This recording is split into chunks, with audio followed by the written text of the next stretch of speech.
3, 2, 1, action! Hi, this is Victoria Wolders, and welcome to another Empathy Tale. You can connect with me through mykidslocker.com, through my social media outlets, and I would love to hear suggestions from you about any ideas for Empathy Tales. You can connect with me through my website, mykidslocker.com, email me there, or you can reach out to me through my social media platforms. And I'm always open to hearing new stories or ideas that we can incorporate into our Oak and Eagle Kingdom. So today we are going to do another empathy tale, and I'm excited about this one. This is episode number 15, The Golden Key and the Ring. And today we are going to be talking a little bit about making wise decisions. So in this story, we learn about what it means to make wise decisions, to honor your grandparents, but also to honor your parents, and to remember the gifts that are given to us and the reason why they're given to us. We need to always show empathy. And remember, empathy is feeling what another person feels. And you can always remember that when you are talking to someone and you are trying to give them your full attention, to try to think what it feels to be like them, or maybe in their situation, will allow you to build a better connection with them. So today, think about empathy, but also think about making wise decisions. Sometimes what happens is that if we are given gifts, sometimes we can think about how this gift is extremely important to us, almost too important to us, and we become greedy and prideful and arrogant because we think that this gift is everything. And sometimes what happens is we forget to thank the giver.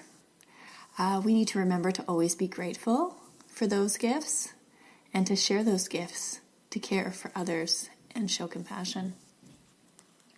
So today's story is called The Golden Key and the Ring. And we are hoping that we will create compassion one story at a time through this empathy tale. So if you are comfortable, then I'll begin.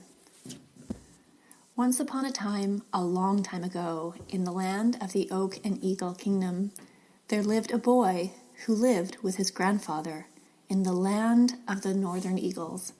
His name was Mountain, and his grandfather's name was Econ. Mountain was about 9 years old, and unfortunately, his parents had passed away when he was little. His grandfather, Econ, would tell him about the wonderful stories of his mother and father. They were adventurers, and they were good, kind, and caring people. Yet, they had passed away because of sickness, and unfortunately left the boy Mountain to the grandfather. The one thing that they left for him was a wooden box. The wooden box contained something special in it. Econ, the grandfather, said to the boy, "I'm sorry, but I'm not allowed to give this box to you until your 10th birthday." The boy would plead with him, "Please, grandfather, I would like to see what's in the box. It was from my mother and father. I want to see it." The grandfather was very kind and gentle. "Grandson, you need to be patient. You are my grandson and I love you, but you need to be patient and control yourself. You need to wait patiently for your 10th birthday." Soon enough, it was his 10th birthday, and the grandfather was very excited for his grandson, and they had a celebration. As the sun was setting, Mountain came to Econ. "Is it time for me to open my box?" "Yes, it is." So he pulled out this wooden box. The wooden box had a beautiful oak tree and an eagle carved onto the top of the box. It is now yours, and you can open it. As the grandson opened it, he saw a beautiful golden key, and next to the golden key was a ring. Econ leaned over. The key is from your father, and the ring is from your mother. Wow, this is amazing. What does the key do? Well, the instructions on the key say you should pick up the key and look at it very carefully, as there are carvings, very small, on the end of the golden key. The carvings stated that the owner must go to the oak tree behind our home. The owner then must put this key into the keyhole at the bottom of the trunk. There will be a treasure you will find. Econ and Mountain ran out to the back of their home to find a majestic northern eagle sitting in the arms of their beautiful oak tree. There was a keyhole in the oak tree. Just before Mountain was to turn the key in the keyhole, the elderly grandfather held his hand. I want to remind you that your father and your mother were very kind and gentle people. They are giving you this as a gift, and you need to remember to always use this gift for good. The grandson was excited, and in his eagerness, he took it and pushed it in. As he turned the key in the keyhole, the bark turned to gold, then the roots, then the trunk, and then the branches.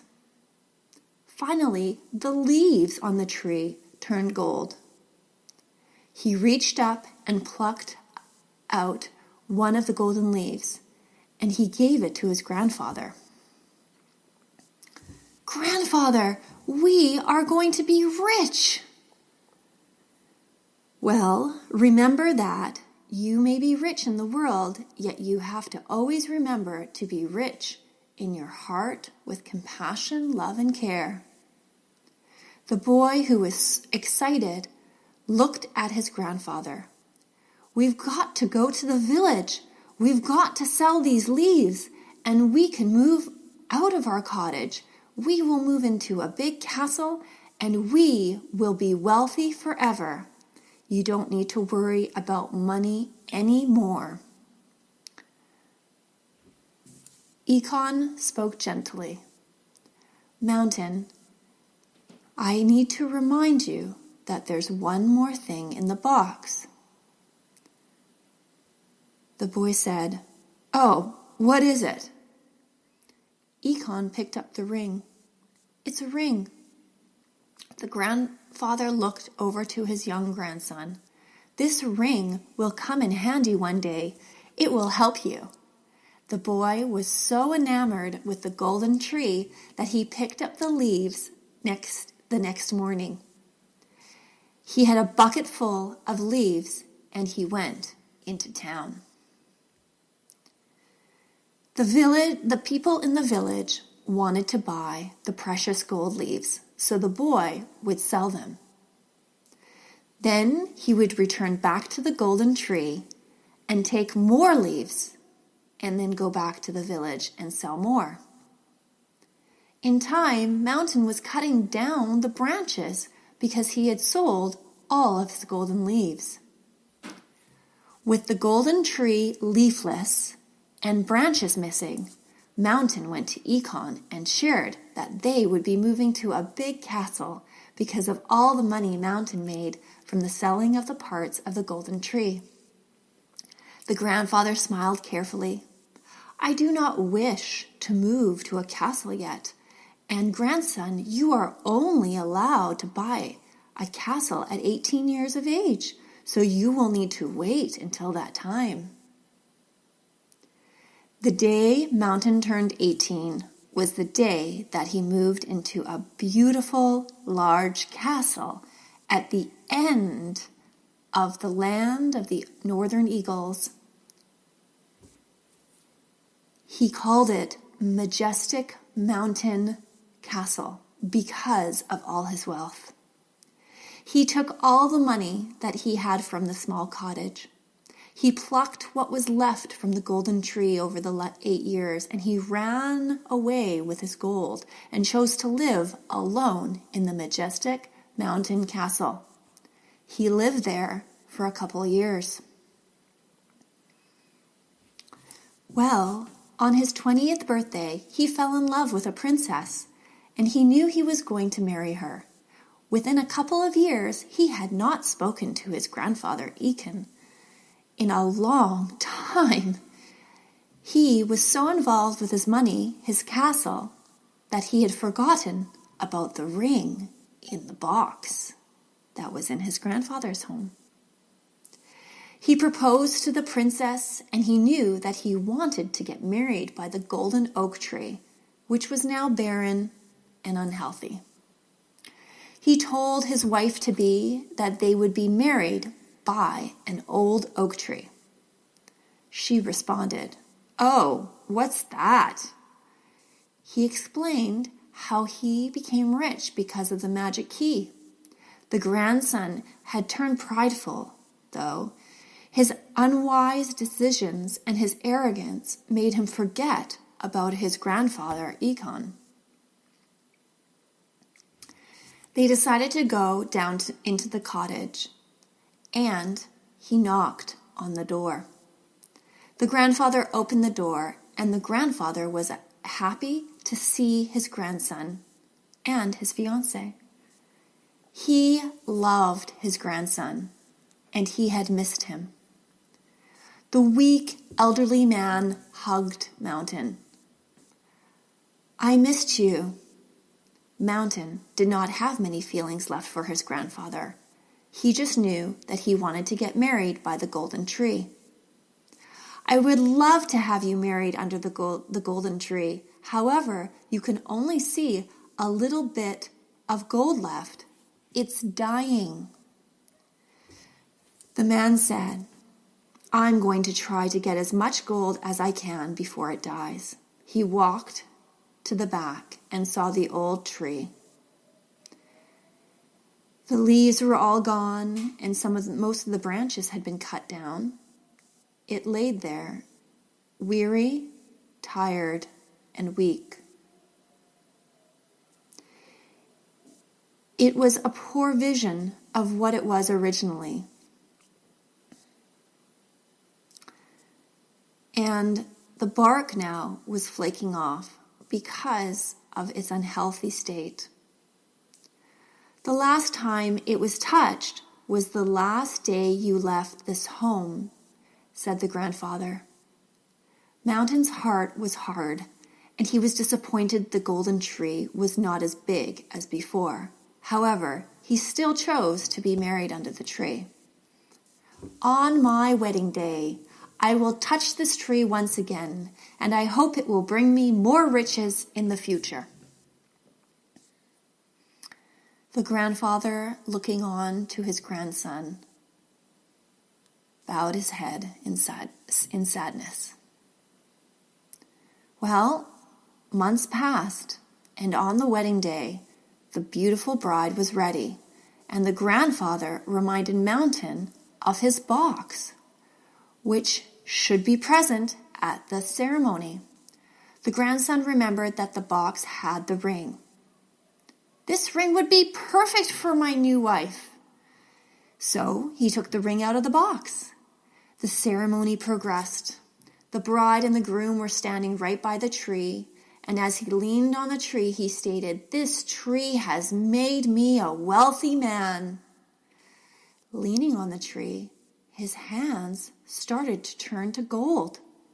Then his arms started to turn to gold, and his body started to turn to gold.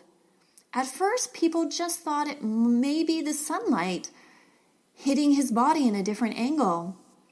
But before you knew it, the man was turning to gold, and he was becoming part of the tree. It was almost like the tree had engulfed him. His arrogance and his pride. The grandson was almost all gold, and he knew he had the ring. Just as he was reaching out for the ring to give his bride to be the ring, he froze, and he completely turned into gold. The last thing that he was holding was the ring that his mother had given him, and he was going to give his bride. The bride took the ring, and she started crying. She could feel the sadness in her heart that the man she had married had made unwise decisions. His greed for gold had hardened his heart. Then she looked at the ring, and in it was inscribed some words. "Put me on, and I will soften the heart." She thought to herself, I think I need to put this ring on and put it on maybe my new husband's fingers instead of mine. As she put it on his finger, slowly, his gold flakes started to drop. It started to turn, and his skin became human again, and his body became normal. He was no longer gold, but he was a full man. He dropped to his knees and cried, "We know that we both need to live a life that is honoring to others, one that is giving, one that is kind, one that is empathetic and compassionate." As they stood up, the sun was just setting. The tree became gold again, with new golden branches and golden leaves. The grandfather was there, and he smiled. "Together, we will do this, and we will celebrate the gifts that your father and mother have left you. Forever we will remember the truth and the love that we found on this very day, that the riches from the tree are not the true riches of the heart, but the true riches of the heart is kindness, care, compassion, and empathy." The grandfather, the grandson, and his new wife stood at the tree, looking up at the beautiful branches, and they smiled, knowing that they had learned a very valuable lesson on care, kindness, and empathy. The end. Well, thank you so much for joining us today. This is episode 15, The Golden Key and the Ring. I will be moving on now to other episodes. However, I am going to be just saying the title of the story rather than the episode. So I know for the first 15, I've always said episode, whatever. I know that there is a movement away on Google Play and on iTunes where we move away from the term episode. So at this point right now, I hope that you've enjoyed the last 15 episodes and 15 stories. And I look forward to connecting with you through mykidslocker.com or maybe through my social media outlets. I hope that this story has resonated to you about the importance of care and kindness and compassion and empathy. And with our empathy tales, we are trying to create compassion one story at a time. And I truly encourage you to go away from the story and for you to create compassion one story at a time in your life. Thank you so much for joining me. This is Victoria Wolders, and I hope that you create compassion one story at a time in your life. Thank you so much.